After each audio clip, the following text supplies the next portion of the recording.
We just finished talking about having a heart for the house. Jadi kita baru selesai membagikan tentang pesan punya hati untuk rumah. How many of you love the church? Siapa di sini yang mengasihi gereja? Yes? Ya, Yes, a bit more? sedikit lagi. How many of you love this church? Siapa yang suka gereja ini? Praise the Lord. You know, the church of Jesus Christ is an amazing place, the body of the Lord. Jadi gereja adalah badan dari Yesus Kristus. One thing that I really love about the house and I love about church is how many amazing moments happen in church. Satu hal yang saya sukai tentang gereja itu adalah bagaimana banyaknya momen-momen saat-saat yang terjadi dalam gereja. I love the fact that when we connect with God and when we connect with His children, Ketika kita ada satu koneksi dengan Tuhan dan dengan anak-anak Tuhan lainnya, that light bulb moments happen. satu ide yang tercerahkan.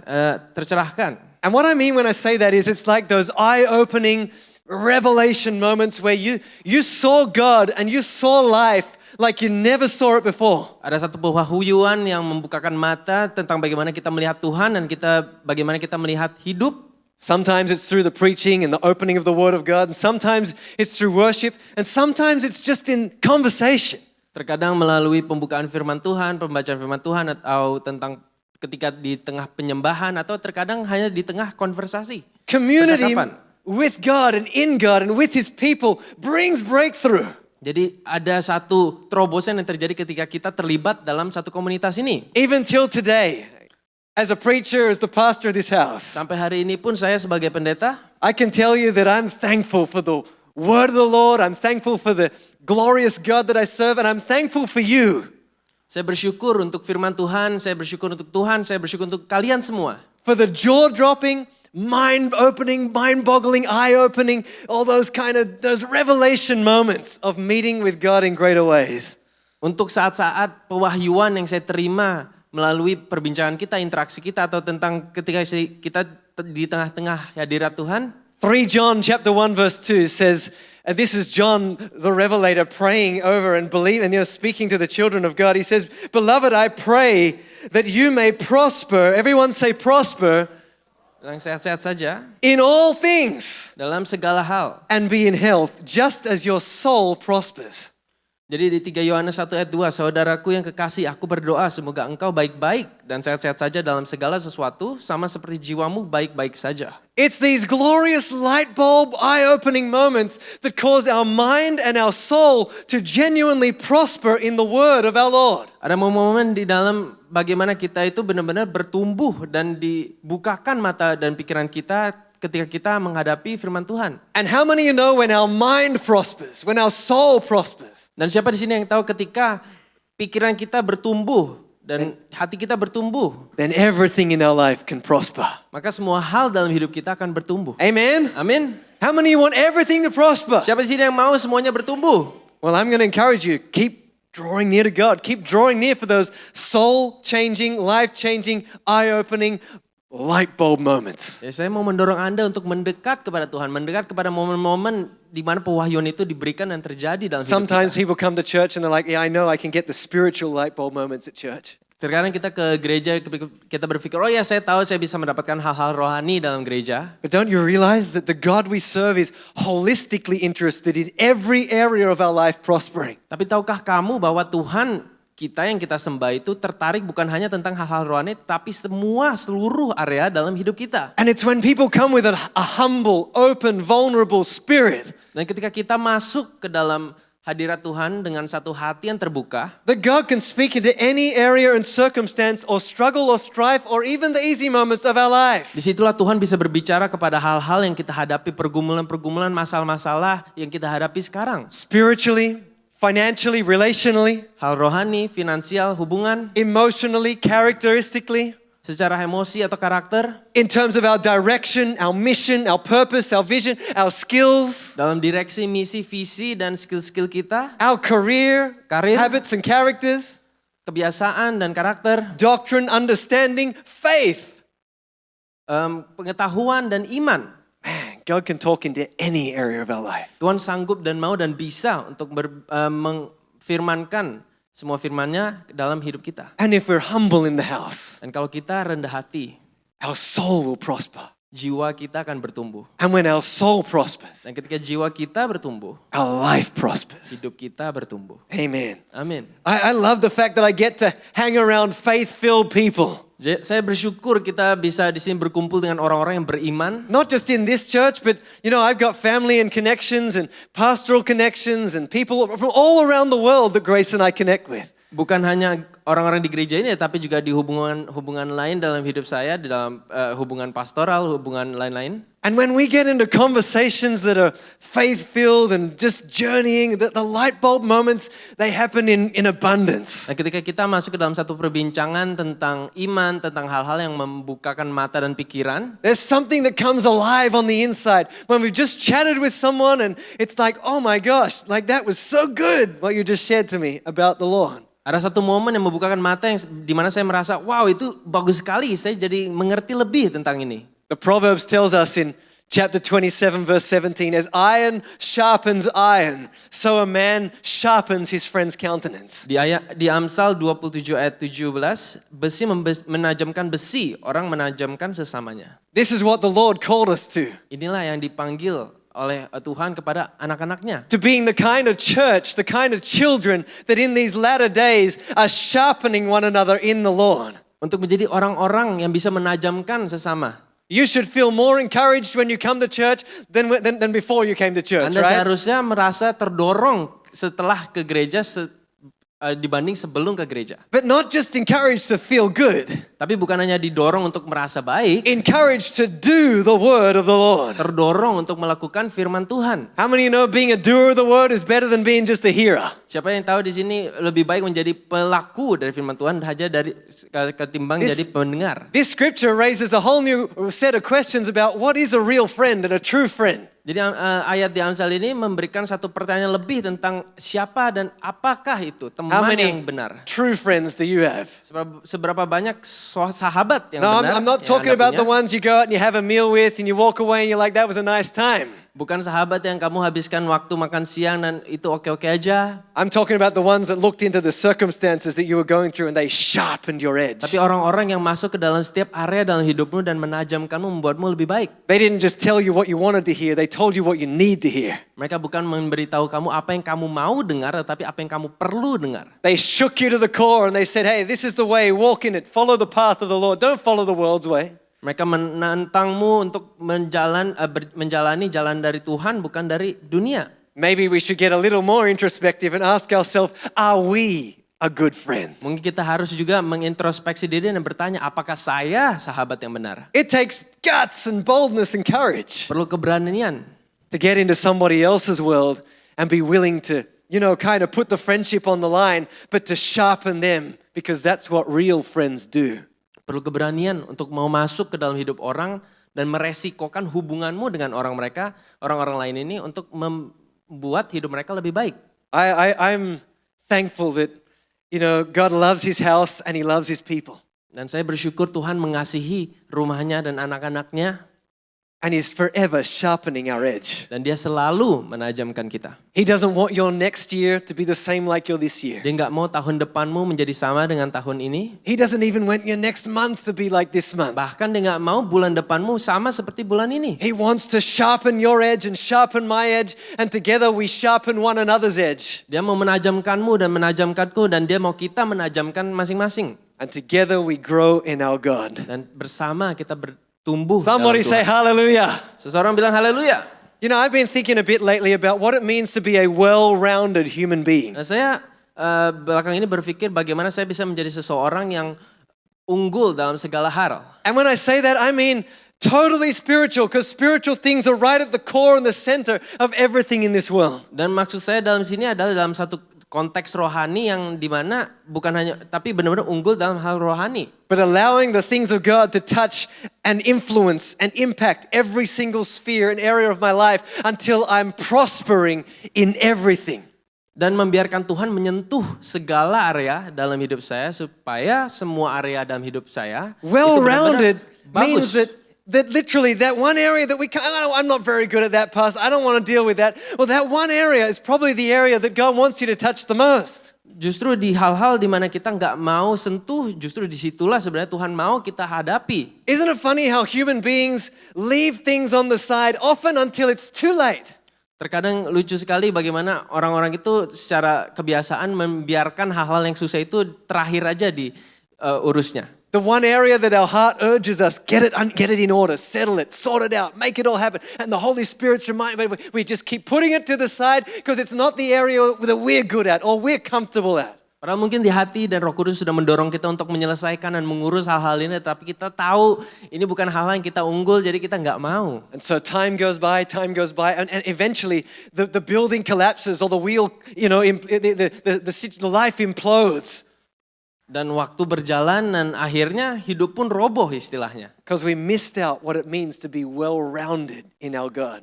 Karena kita nggak mengerti bagaimana artinya untuk menjadi unggul dalam segala hal di dalam Tuhan. Have you ever felt the Holy Spirit nudging, prodding at you? Come on, give me a raise of hands. Anyone ever felt siapa that? di sini yang merasa Roh Kudus sedang mendorongmu untuk melakukan sesuatu?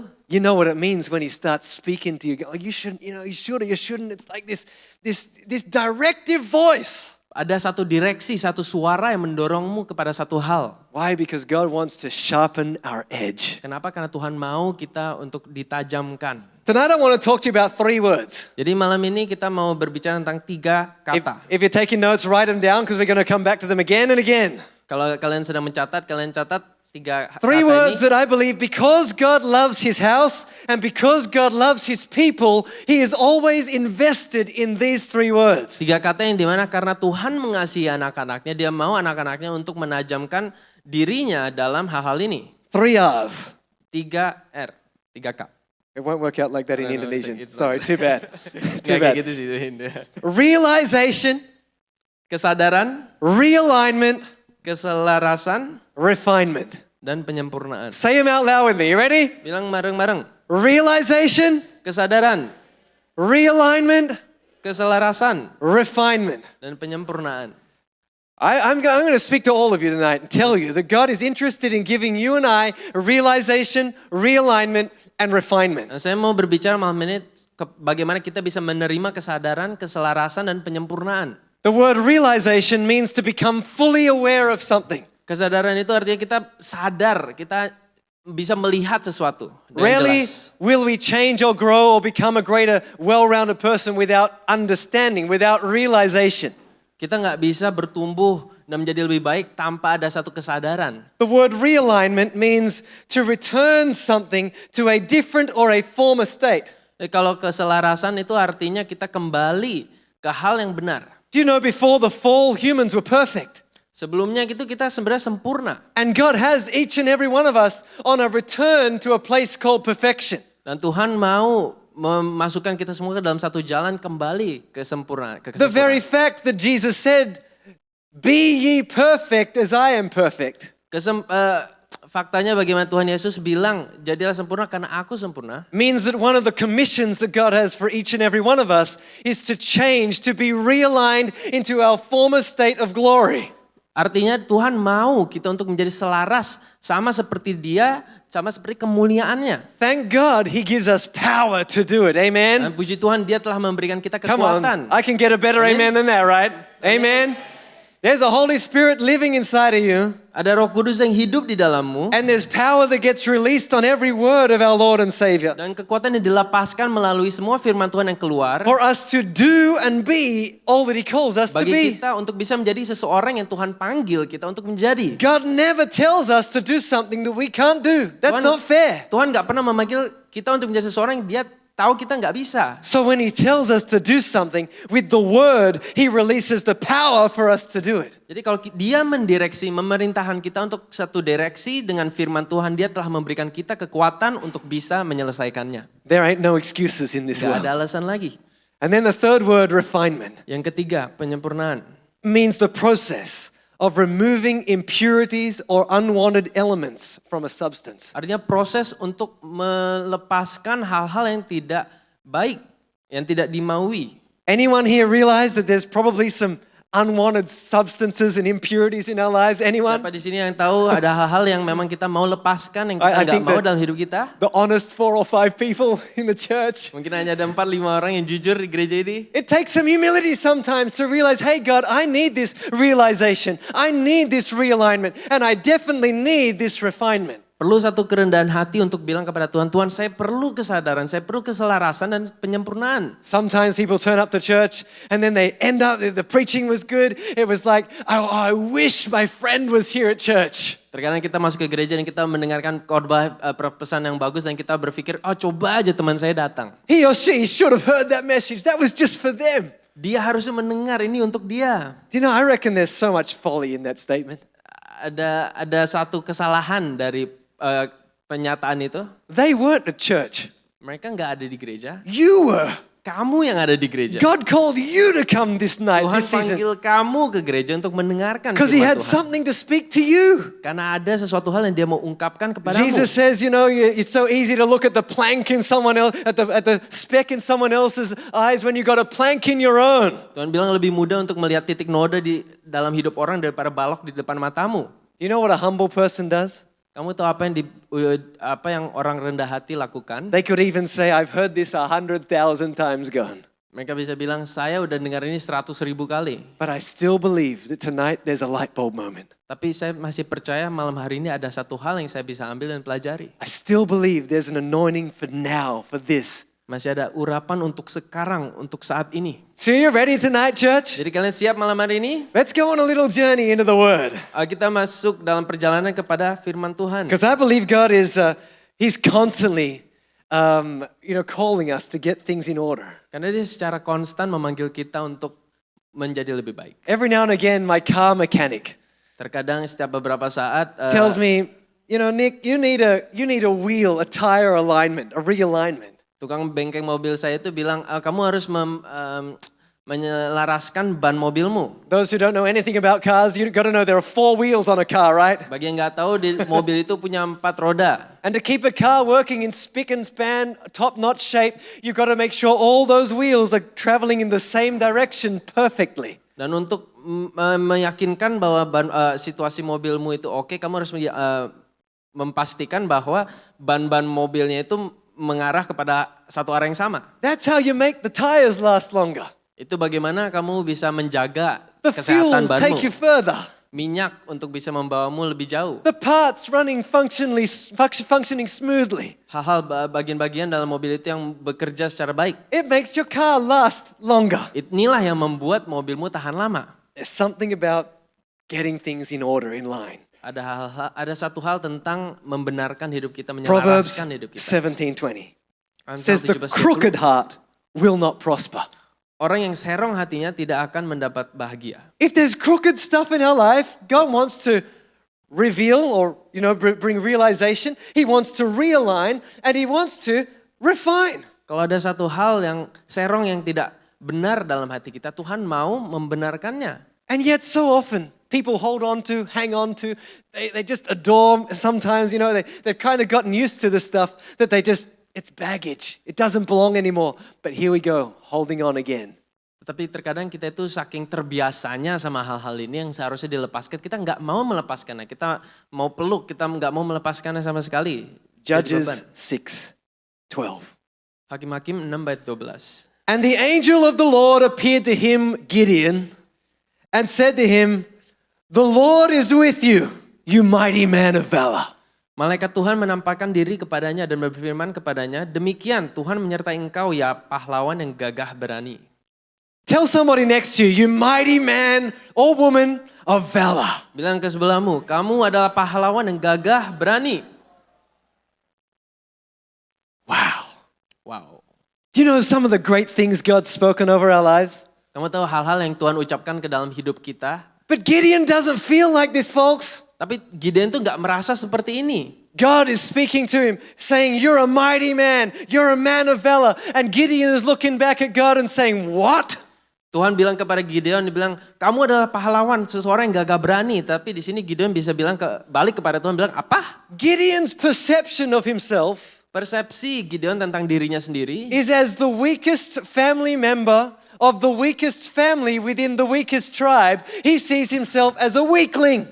Dia adalah seorang orang yang paling lemah di dalam keluarga yang paling lemah dari suku yang paling lemah di negara ini. Gideon is so connected to the crooked lie that he is weak, that he even dares to argue back with God. Dia sangat terikat kepada kebohongan ini bahwa dia itu orang yang lemah sampai dia berani melawan Tuhan dan bilang dia enggak In verse menerima. 15, so Gideon says to God, "Oh my Lord, how can I save Israel? Indeed, my clan is the weakest in Manasseh, and I am the least in my father's house." Hakim-Hakim 6 ayat 15, tetapi jawabnya kepadanya, Tuhanku, dengan apakah akan kuselamatkan orang Israel? Ketahuilah, kaumku adalah yang paling kecil di antara suku Manasye dan aku pun seseorang yang paling muda di antara kaum keluargaku. Gideon's mind is so fixed on a lie Jadi pikiran itu sangat terpicu sama satu kebohongan ini. that when God speaks the truth to him, Jadi ketika Tuhan mengucapkan kebenaran kepadanya, Gideon uses the lie to argue back against the truth.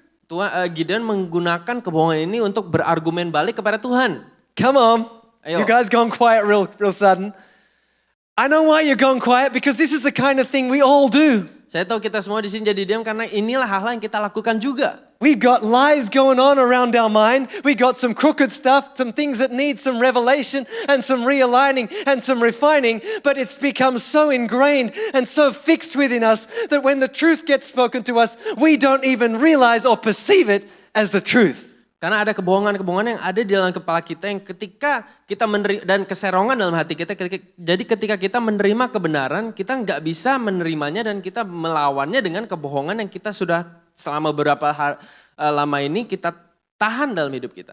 For Gideon, the words valor and might don't work in his vocabulary. Jadi untuk Gideon, kata gagah berani itu nggak cocok sama hidup dia. He's like the people the scriptures talk about in 2 Thessalonians chapter 2 verse 10. Dia seperti orang-orang yang difirmankan di 2 Tesalonika 2 ayat 10. They did not welcome the Mereka truth, but refused to love it. Mereka tidak menerima dan mengasihi kebenaran yang dapat menyelamatkan mereka. One of the saddest things I've ever watched in my years of ministry Jadi salah satu hal yang paling tersedih yang saya lihat dalam masa pelayanan saya is the way that people can hear the truth spoken, preached, communicated, conversed, wherever it may be. adalah bagaimana orang-orang bisa mendengarkan satu kebenaran diberitakan kepada mereka melalui satu percakapan atau firman Tuhan. And yet because the lie is so deeply ingrained, they cannot welcome or receive that truth. Tetapi karena kebohongan itu sangat berakar dalam hidup mereka, mereka nggak bisa menerima dan menyambut kebenaran itu.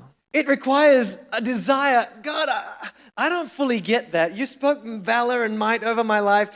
It requires guts not to argue back, but to say, if that was you, Lord, if that was you speaking that, I'm going to search more to discover the reality of what you've spoken. Perlu satu keberanian ketika kita mendengarkan hal-hal ini yang benar yang Tuhan ucapkan melalui firman-Nya kepada hidup kita, untuk kita bisa bilang, Tuhan, saya nggak mengerti kebohongan ini atau kebenaran ini tentang gagah dan berani yang saya nggak bisa lihat dalam diri saya, tapi saya mau percaya untuk menerimanya. But what so often happens is people, either too busy or put it to the side, can't be bothered, or whatever it may be, they don't search. Tapi kebanyakan kali orang-orang itu terlalu sibuk untuk mendengarkan, menerima dan mencari. And when we never search, we never find. Dan karena kita nggak pernah mencari, kita nggak pernah menemukan. And so the scriptures say that a deluding lie comes upon us. Dan disitulah ketika dibilang kebohongan itu datang dan hidup dalam diri kita. You know that this has become a pattern in the world we live in. Ini udah menjadi satu kebiasaan. There are so terjadi. many messages floating around, Ada pesan-pesan yang muncul. and yet all the time I get into conversations Dan beberapa kali saya masuk ke dalam satu percakapan. and I start, getting into conversation. It's like these people that can be so spiritual on the outside and even talk about spiritual things, but don't have a perception of what the spiritual thing really means. Bagaimana orang-orang bisa mengucapkan dan membagikan hal-hal yang kedengarannya rohani, tetapi mereka nggak punya perspektif yang benar akan hal yang sebenarnya rohani dan benar. There are many Christians Ada banyak orang Kristen who, instead of adopting a Christianity in power in God, yang dibanding mengadopsi kekuatan dari firman Tuhan, have adopted a self-designed Christianity.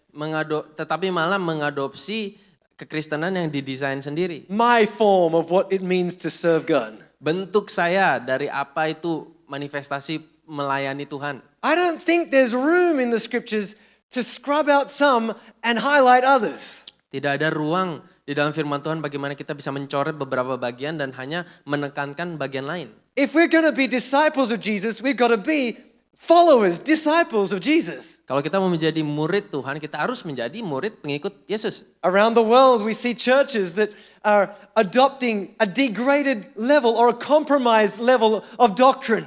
Kita mulai melihat di gereja-gereja atau komunitas-komunitas di mana orang-orang mulai mengkompromi dalam firman Tuhan. Embracing ideas and concepts that aren't even in the Bible. Menerima dan mengadopsi ide-ide yang bahkan tidak ada di dalam firman Tuhan. In some Christian circles, we even see people being ordained into Christian ministry and leadership who are living a lifestyle that is honestly anti-Bible.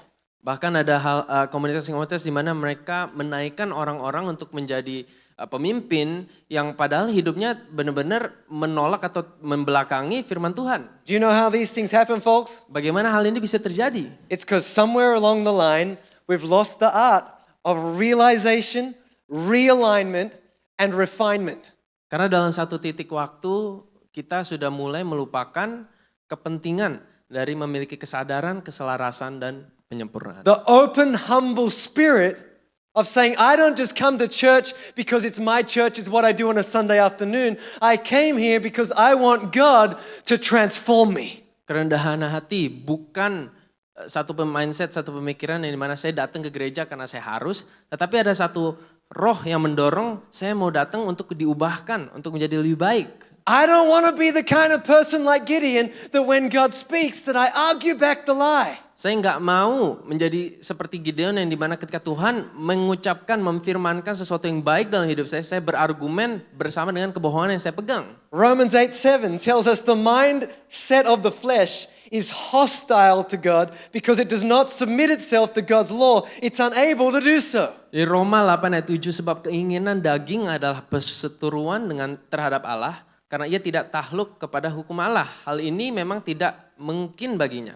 If we spend our whole lives using our logic, using our brain, living in the worldly state, and never going to the Word for our answers. Kalau kita hanya mengandalkan logika dan cara dunia ketimbang firman Tuhan dalam mencari jawaban, we will never believe the truth over the lie. Kita nggak akan bisa mempercayai kebenaran lebih dari kebohongan. You say, but I go to church, I hear all these things. Do you know the scriptures even say that the elect would be deceived? Tapi saya ke gereja setiap hari, saya mendengarkan hal ini setiap hari. Tetapi Yesus pun bilang orang-orang yang kelihatannya rohani pun bisa ditipu. We don't get saved and we don't become truth-filled just because we come to church or just because the pastor preached the message. Kita tidak diselamatkan atau dipenuhi dengan kebenaran hanya karena kita mendengar si pendeta ini mengkhotbah. We get filled by truth because we have a heart that says, God, reveal something to me. Give me a realization, revelation, realign me, refine me. Kita mendengar dan mendapatkan kebenaran ketika kita membuka hati untuk menerima kesadaran, keselarasan, dan penyempurnaan. So Gideon's being told that he's courageous and he's got valor, but the honest truth is Gideon doesn't feel like that. Jadi Gideon ini istilahnya diberikan kebenaran ini, tetapi dia nggak menerimanya. He doesn't feel strong. Dia nggak merasa kuat. He doesn't feel mighty. Dia nggak merasa gagah berani. He doesn't feel like he got no valor. Dia nggak merasa dia tuh memiliki semua hal ini yang Tuhan bilang. This is the point, folks. Inilah intinya. If we live by the flesh, we will never follow the truth. Kalau kita hidup dalam daging, kita nggak akan bisa mengikuti kebenaran. Turn to somebody next to you and tell them it's not about how you feel, but about what God says. Bilang ke sebelahmu, ini bukan tentang apa yang kamu rasakan, tetapi apa yang Tuhan bilang. He is totally stuck believing something that is entirely false. Dia menyangkut, percaya akan sesuatu hal yang sebenarnya salah. What are you sitting tonight in church believing that's not true? Apa yang kamu sekarang sedang percaya yang sebenarnya itu nggak benar? The word tells you got a future and a plan and a destiny that God's got for your life. And He knew you since you were in your mother's womb. And He knows the hairs on your head and He counts them and numbers them by name. Tuhan bilang dia punya rencana untukmu. Tuhan bilang dia tahu seberapa jumlah helai rambutmu. Dia tahu mengenalmu dari rahim ibumu. But I'm struggling, Pastor. Rents just went up. The food prices have gone up. Electricity's about to go up again. Everything's hard. Don't you know that your God knows how to look after the lilies and how to look after the sparrows and how to take care of everyone from the pauper to the prince? Amen? Kalau misalnya, tapi pendeta uang sewaku sedang naik, uang listrik segala macam semua naik. Tapi kalau kamu nggak tahu kalau Tuhan bisa menjaga bunga-bunga di padang gurun dan burung-burung di udara, mana mungkin dia nggak bisa menjagamu. Oh, but that doesn't change anything. I can believe that, but I'm still living in the problem. Oh, tapi aku nggak percaya itu. Aku masih hidup dalam satu masalah. Isn't it strange how Christians want a faith result, but they don't want to live by faith? Bukankah aneh ketika kita mendengar orang-orang Kristen bilang mereka mau merasakan jawaban dari iman, tapi mereka nggak mau hidup dengan iman. We want to be blessed, but we don't want to live the kind of life that God has said you got to live to be blessed. Kita mau diberkati, tapi kita nggak mau hidupan yang mendorong kita kepada keterberkatan. That's why the people you see and the gap gets wider. The ones that just hang around and the ones that actually fly are the ones who realize, who realign, who refine, who grow, who move forward in God. Itulah kenapa jaraknya semakin lama semakin lebar dari antara orang-orang yang hanya duduk dan melewati hari begitu saja terhadap orang-orang yang mendengarkan dan berusaha menerima kebenaran dari Tuhan dan membenarkan dan menumbuhkan hidup mereka sendiri. God says, Gideon, the Lord is with you. Tuhan bilang, Gideon, Tuhan bersamamu. And instead of going, hallelujah. Dan ketimbang bilang haleluya. Thank God for the word. Thank God. I don't feel you here, but thank God, Lord, that you're with me. No. Puji Tuhan akan firman, puji Tuhan akan engkau. Instead, he balks back. Tapi dia malah mundur. And he gives another excuse. Dan dia memberi alasan lagi. Verse 13, oh my Lord, if the Lord is really with us, why has all this happened to us? Where are all the miracles which our fathers told us about, saying, did not the Lord bring us up from Egypt? But now the Lord has forsaken us and delivered us into the hands of the Midian. What a complainer. Jadi di ayat 13 jawab Gideon kepadanya, Tuhanku, jika Tuhan menyertai kami, mengapa semua ini menimpa kita? Di manakah segala perbuatan-perbuatannya yang ajaib yang diceritakan oleh nenek moyang kami kepada kami ketika mereka berkata, bukankah Tuhan telah menuntun kami keluar dari Mesir, tetapi sekarang Tuhan membuang kami dan menyerahkan kami ke dalam cengkeraman orang Midian. You ever done that? Come on. Honesty is required here. Kejujuran diperlukan di sini. God, if you're really with me, why? Tuhan, kalau engkau ada bersama aku, kenapa? Why? Kenapa? Why I'm struggling here? Why I got to go? Why? Well, God, where are you? Kenapa saya harus bergumul seperti ini? Tuhan di mana? It's amazing how many people blame God for all their problems. When in reality, it's only a matter of realization, realignment, and refinement. Sungguh menakjubkan bagaimana orang-orang menyalahkan Tuhan atas semua masalah mereka. Padahal sebenarnya hanya masalah kesadaran, keselarasan, dan penyempurnaan. I love God's patience. Saya menyukai Come on. Let's kesabaran take a Tuhan. minute to thank God for His patience. Nah, kita puji syukur untuk kesabaran Tuhan. Because God does not turn back to Gideon and rebuke Gideon. Karena Tuhan gak membelakangi Gideon dan memarahin Gideon. He doesn't get all upset. There's no anger here. Dia gak marah. This is what He says. Ini katanya. The Lord turned to him and said, go in this might of yours, and you shall save Israel from the hand of the Midianites. Have I not sent you? Di Hakim-Hakim 6 ayat 14, lalu berpalinglah Tuhan kepadanya dan berfirman, pergilah dengan kekuatanmu ini dan selamatkanlah orang Israel dari cengkeraman orang Midian. Bukankah aku mengutus engkau? It's a sweet, simple response. Leave it up there, team, so we can read it a little longer. Respon yang singkat dan indah. It's a sweet, simple response that really begs some thought. Yang mendorong kita untuk berpikir. Because so many of us, when God's not working, sit around going, but I got to wait for God to do something. Kebanyakan kali ketika kita berpikir, kita melihat sebagaimana seakan-akan Tuhan gak bekerja, kita mulai berpikir, oh kenapa kayak gini? But God says, Gideon, the miracle's in you. Not the miracle is you, the miracle is in you. Tapi Tuhan bilang ke Gideon di sini, keajaiban, mujizat yang kamu tunggu itu ada di dalammu. Bukan kamu, tapi ada di dalammu. God's saying, I've already sent you. Dibilang di sini saya sudah mengutus engkau. How many know when God sends you and I, He sends us with anointing and with glory? Siapa yang tahu di sini kata Tuhan mengutus kita dengan urapan. Oh, but I don't feel anointed, Pastor. That's your problem. You're living in your feeling and not in the truth. Oh, tapi saya nggak merasakan urapan ini, Pak Pendeta. Tapi itulah masalahmu karena kamu menggunakan perasaan bukan iman. I've sent you, now you go. Move. Saya Get sudah up. mengutus engkau, pergilah sekarang. Go in this might Bangun. of yours. Oh my goodness. What have you? I'm just human, Lord. I'm just flesh. Oh, tapi saya hanya manusia, Tuhan. Go in this might of yours and save Israel. Pergilah dengan kekuatanmu dan selamatkanlah orang Israel. You know, I don't believe for a minute here, you can bring it down, team. I don't believe for a minute here that God is saying that, Gideon's God or Gideon's self-sufficient or that Gideon doesn't need God. No. Saya percaya di sini bukan maksud Tuhan di sini bilang, Gideon itu punya kekuatan sendiri dan dia nggak perlu Tuhan dan dia bisa sendiri, bukan. What he's saying is, Gideon, for too long, you've lived in the lie that you're weak. Maksudnya adalah Gideon, kamu udah terlalu lama hidup dengan kebohongan, percaya kamu tuh lemah. But there's something in you that you haven't seen yet, but I'm just telling you, go. Ada hal di dalam dirimu yang kamu belum lihat, pergilah. Go, you'll see, you'll watch. Pergilah dan lihatlah. If you just do what you're called to do, you'll find the miracle that you're asking where it is. Kalau kamu pergi dan lakukan, kamu akan melihat semua mujizat yang kamu tunggu itu. Realization. Kesadaran. Grace and I, several months ago, we were praying about a particular thing for the church in terms of the leadership of the church.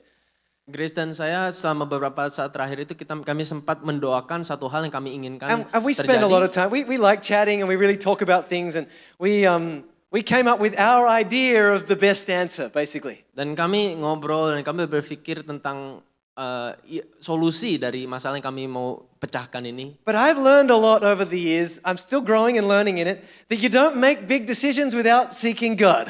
Tapi satu hal yang saya percaya dan saya pelajari dan masih belajar sampai sekarang adalah kita nggak boleh membuat keputusan besar tanpa mencari Tuhan dulu. Dare I say it, you don't even make decisions. I mean, small things like what we wear, that's probably okay, but decisions that are going to impact our lives, we're going to ask God about them. Bahkan saya berani bilang di sini bukan keputusan kecil kayak ganti baju, tapi keputusan besar yang berdampak dalam hidup kita nggak boleh membuatnya sebelum kita berdoa kepada Tuhan dan bertanya. So we really prayed and we said, Lord, give us wisdom, revelation, knowledge and understanding. Give us insight. We want you to realign us if needed according to what you want so that we can be the kind of people and reap the kind of result in the church that you want. Jadi kita berdoa, Tuhan beri kami pewahyuan, beri kami hikmat dan semua yang kami perlukan untuk bisa menyelesaikan masalah ini bukan dengan cara kami tapi dengan caramu. And God gave us a completely different strategy and path than what we were thinking and talking about. Dan Tuhan memberi kami strategi yang benar-benar berbeda dari apa yang telah kami pikirkan. An idea and a pathway that I would not have thought, it would not have crossed my mind. It was like black and white, like night and day. Dan ide ini benar-benar berbeda dengan apa yang telah saya pikirkan, pagi dan malam bedanya. And putting the two strategies side by side from a logical point of view. Dan kalau kita membandingkan dua strategi ini secara logika, My strategy, our strategy, and God's strategy. Strategi kami dan strategi Tuhan, It looked like we had two good strategies to choose from. itu kelihatannya ada dua strategi yang bagus yang kami harus pilih. Which one? Yang mana? Well, I tell you, I've learned a lot. Dan saya Follow bilang, God no matter what. saya udah belajar, ayo kita ikut Tuhan.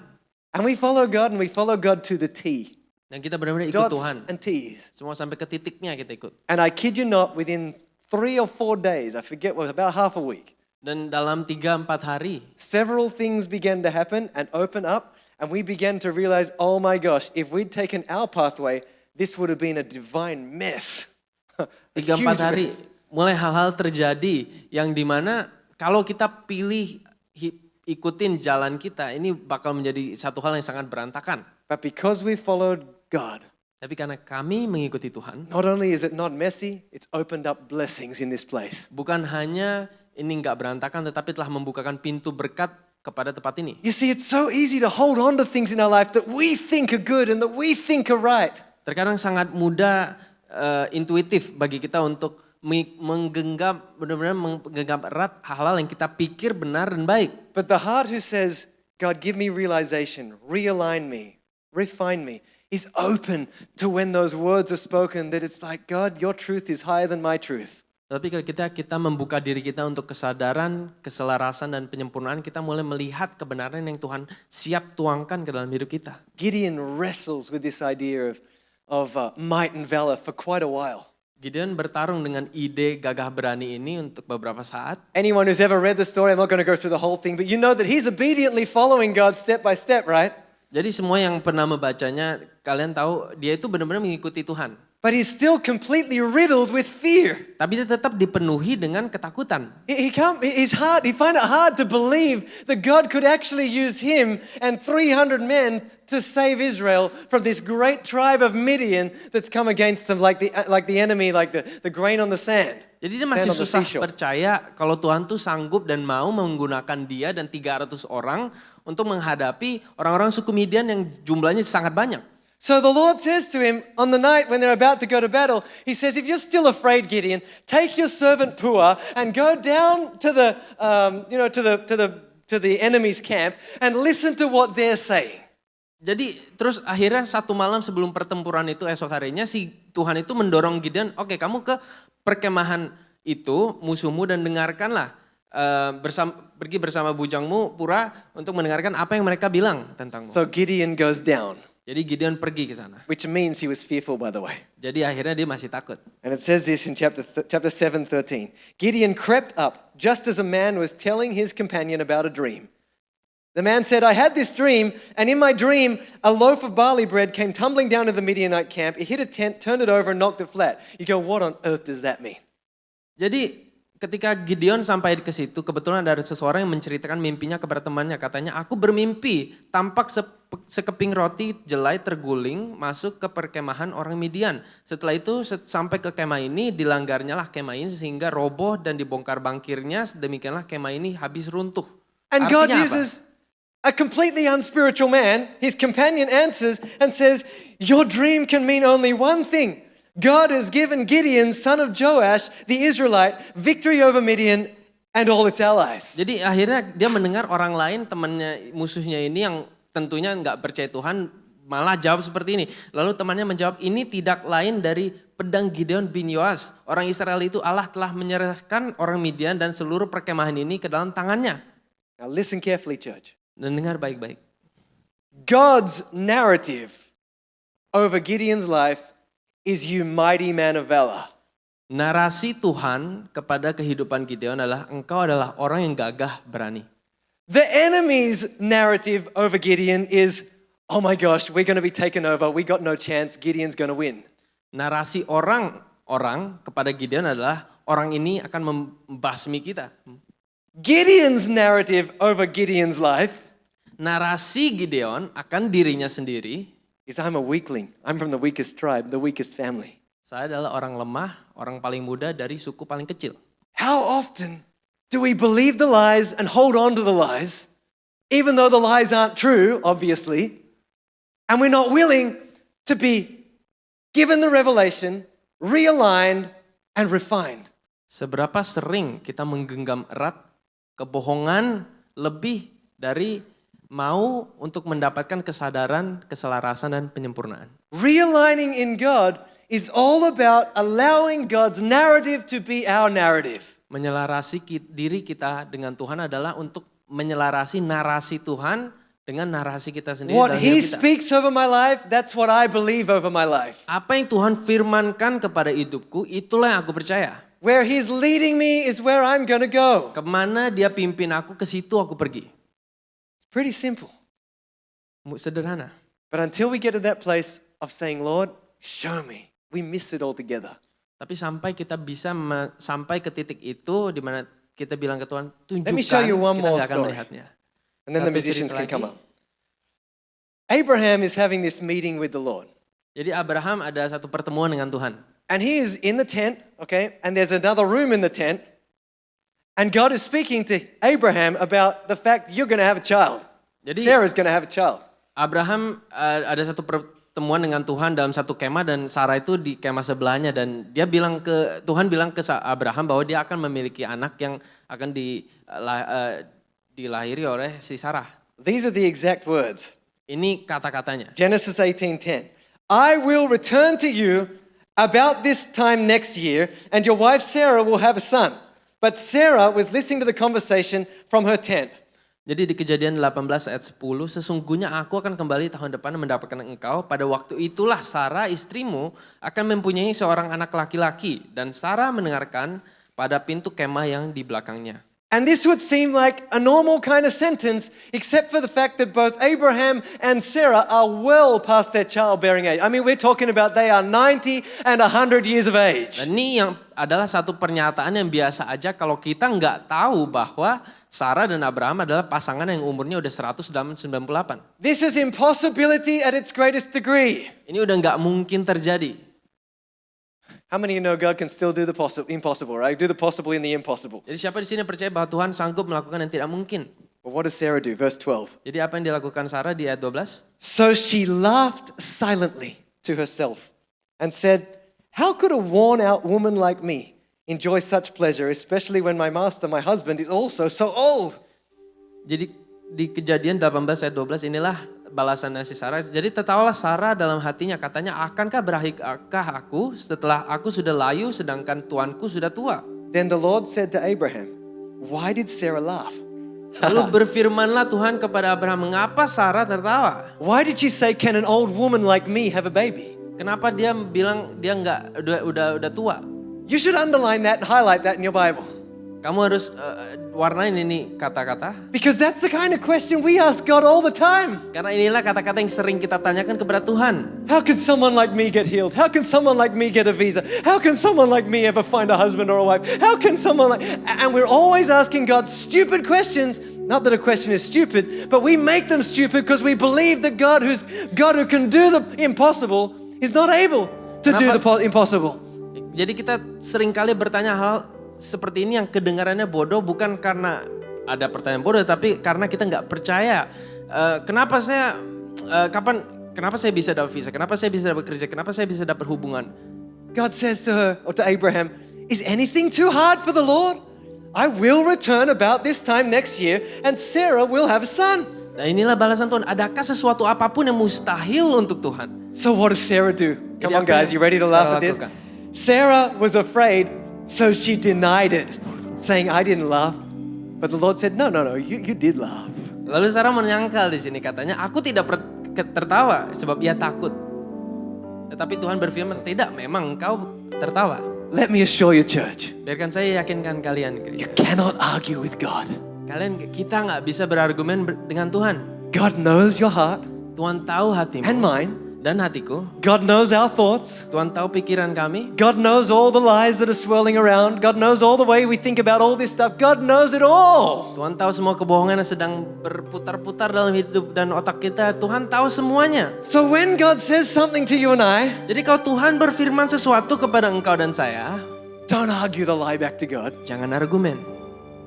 Recognize that that's the realization moment. Sadarlah, inilah momen kesadaran. That's the light bulb moment. Inilah momen di mana kita tahu dan belajar dan That's the menerima. wake up and see and realize, I've been living something that I'm not meant to be living, but God's got a higher way for me. If I can only learn how to step into that, I can start to prosper in my soul and prosper in all things. Di sinilah momen di mana kita mulai menyadari, oh saya tuh udah hidup dalam satu kebohongan, dan inilah momen di mana Tuhan mau menarik saya keluar dari kebohongan itu dan hidup di dalam satu hidup yang penuh. God's word is this challenge almost. It's like the opportunity He puts out before us that says, this is the way you've been living versus the way that you ought to be living. Choose. Inilah firman itu adalah satu momen di mana kita bisa memilih, mau memilih hidup seperti sekarang ini atau sesuatu yang lebih.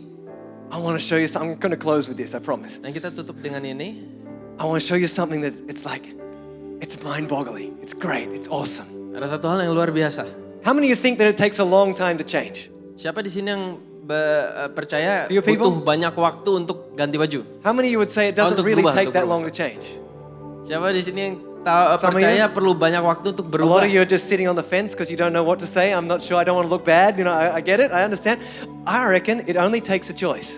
Saya percaya untuk berubah kita hanya perlu memilih. There are some things that require a little bit of process, a little bit of time, sure. Memang ada proses dan perlu waktu tentu. But the truth is, once our eyes are opened, And once we begin the process of realigning and reshaping and reconnecting our lives with God, and the refinement begins to take place, because that's what God does, it often doesn't take too long. Tapi ketika kita mulai menyadari dan mulai menyelaraskan diri dengan jalan Tuhan, dan Look at disitulah this. kita masuk ke dalam satu proses penyempurnaan. Actually, before I go there, how long does it take to have a baby, folks? Butuh berapa lama untuk punya bayi? 9 months. 9 bulan. 9 months, okay? 9 bulan. 9 months, okay? The difference between Sarah laughing Perbedaan dari Sarah tertawa and the birth of her son dan kelahiran anaknya was only 9 months to a year, hanya okay? 9 bulan. In 9 Sampai months 1 to a tahun. year, this is what God says about her in Hebrews chapter 11, verse 11. By faith, Di Ibrani 11 ayat 11, karena iman Sarah herself also received strength Sarah to conceive beroleh seed. kekuatan untuk menurunkan anak cucu. And she bore a child when she was past the age, because she judged him faithful who had promised. Walaupun usianya sudah lewat, karena dia menganggap dia yang memberikan janji itu setia. In other words, Dengan kata lain, even though she'd laughed, not possible at that moment, and God had spoken, no, she did laugh, she did. She really did. jadi walaupun di momen itu dia tertawa dan Tuhan bilang, dan dia bilang dia gak ketawa, tapi Tuhan bilang dia tertawa. She took that moment to think about what God had done. Dia ambil momen itu untuk memikirkan apa yang Tuhan telah To perbuat. realize, Untuk menyadari, who am I to sit here thinking that God is not right when God is always right? siapa saya berpikir Tuhan gak benar padahal Tuhan selalu benar. If only I could believe what God says. Kalau aja saya bisa percaya apa yang Tuhan ucapkan. Then perhaps even at 90 years of age, I could see what God says. Mungkin di umur 90 pun saya bisa melihat apa yang Tuhan firmankan. And so by faith, Jadi dengan iman, she decided, I can do this in God. dia memutuskan dia bisa melakukan hal itu I dalam will Tuhan. see this in God. Dan saya akan melihatnya di dalam Tuhan. The light bulb went on. Lampunya menyala. The faith realignment took place. Imannya diselaraskan. The refinement happened on the inside. Penyempurnaan terjadi di dalam hidupnya. Until just 1 year later, Sampai 1 tahun lagi setelahnya, she could say this, dia bisa bilang, I was a cynic, saya adalah seorang yang sinis. but now I'm a believer. Tapi sekarang saya percaya.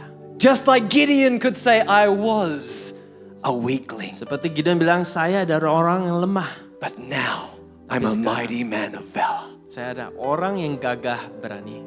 How many of you believe God could do that in you? Siapa di sini yang percaya Tuhan bisa melakukan hal yang sama untukmu? There's something that God says tonight to all of us. Ada satu hal yang Tuhan sedang firmankan ke dalam setiap hidup kita. Open up your eyes. Buka matamu. See the way I see. Lihat sebagaimana saya melihat. Draw into my word and my ways. Dalami firmanku. Realign, refine, Selarasi. prosper in Jesus' Penyempurnaan name. Come dan on, stand to your bertumbuh dalam feet. hidup Tuhan. Hallelujah. Hallelujah.